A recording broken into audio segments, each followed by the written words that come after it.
Living nightmare at Central Park Tower. Residents speak out. Living in Central Park Tower has become a distressing experience for many residents, who describe their situation as nothing short of a nightmare. I constantly worry for my safety. I no longer feel strong, and that makes me anxious, expressed Daniel Lucat, a resident who has been vocal about the deteriorating conditions. Molly Hudson, your local reporter covering Central and Downtown Omaha, has been investigating these troubling claims. If you have any story ideas, feel free to reach out to her at molly.hudson@3newsnow.com. In Omaha, Nebraska, residents of the Central Park Tower apartments have voiced their concerns to the management company, the city authorities, and even to KMTV, where they shared their fears regarding safety and the unhealthy living conditions they are enduring. The environment is not safe for the elderly and disabled residents. It simply isn't, Lucat stated emphatically. The management of the building was taken over last year by Cohen Esri, a company based in Kansas, which has cited a staffing transition as a reason for the current issues.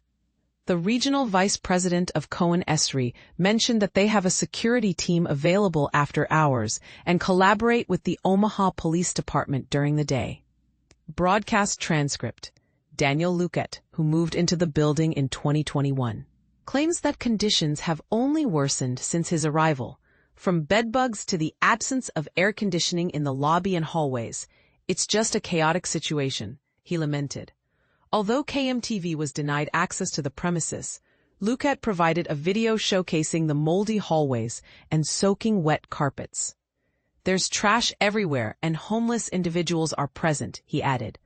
Lucat shared images from his initial unit in the building, explaining that he was recently relocated to another unit that also has its own set of problems. It feels like the issues never end. There's always something new to deal with, he remarked. Other residents have echoed Lucat's sentiments, stating that on-site management is rarely available, with the leasing office sign indicating that visits are by appointment only. Cohen Esri's regional vice president, James Deal, spoke with Molly Hudson, acknowledging the staffing challenges. We are undergoing a staffing transition, but we have established protocols to ensure someone is present weekly, Deal explained. Deal also mentioned that they maintain a banned and barred list for the property and strive to remove individuals as necessary. However, residents continue to express their feelings of insecurity. I live in constant fear for my safety. I'm not as strong as I used to be, and that worries me, Lucat reiterated. While Deal assured that pest control measures are in place and that the front door is operational, he encouraged residents to voice their concerns. We genuinely want to hear from our residents, he stated. For Lucat, the need for change is urgent. The living conditions are not safe for the elderly and disabled. It's simply unacceptable, he concluded. Molly Hudson has also reached out to Omaha's chief housing inspector for further insights, but has yet to receive a response. This situation raises important questions. How can management be held accountable for the safety and well-being of its residents? What steps should be taken to ensure that vulnerable populations are protected? Share your thoughts in the comments below. Health crisis at Maryland City apartment complex. Residents speak out. Living hell when affordable housing becomes a nightmare of neglect. In the heart of Maryland City, a disturbing saga of residential despair is unfolding at the Elms at Laurel Park Apartments, a complex that was supposed to provide affordable housing, but has instead become a breeding ground for misery. Warning, what you're about to read might shock you. Imagine coming home after a long day, only to be greeted by an army of rodents, swarms of insects, and air so stagnant it feels like you're suffocating. This isn't a horror movie. It's the daily reality for low-income residents trapped in a living nightmare. Since M3 Management took over the property in 2024, the 254-unit apartment complex has transformed from a potential sanctuary into a health hazard. Tenants, many of whom rely on Section 8 housing vouchers, have been battling conditions that would make most people's skin crawl. The evidence isn't just anecdotal. Anne Arundel County Department of Health inspectors have confirmed the residents' worst fears through multiple investigations. Piled-up garbage, persistent rodent and insect infestations, and malfunctioning air conditioning have turned this supposedly affordable housing into a potential public health crisis. And here's where it gets truly infuriating. When temperatures soared and air conditioning failed, M3 Management's solution was free ice cream. Yes, you read that right. As residents sweltered in unbearable heat, the management's response was a sugary gesture that did absolutely nothing to address the fundamental issues.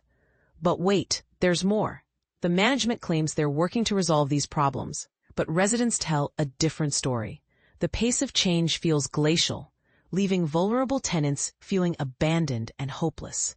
This isn't just about uncomfortable living conditions. It's about dignity, respect, and the basic human right to safe, habitable housing, especially for low-income residents who often have the least power to demand better. So we have to ask, when does cost-cutting become criminal negligence? When do bureaucratic delays transform into systemic abuse? What do you think? Have you experienced similar housing challenges? Share your stories in the comments below and let's shine a light on these hidden injustices. Northeast El Paso Tenants versus Landlord. Maintenance neglect, retaliatory evictions, exposed. Imagine living in an apartment where the walls are crumbling, the plumbing is a nightmare, and the landlord seems to care more about collecting rent than fixing the issues.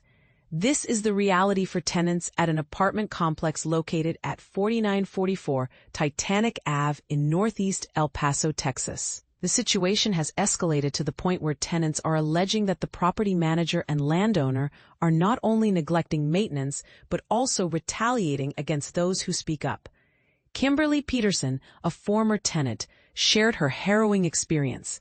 She reported that she was evicted after trying to report severe plumbing issues.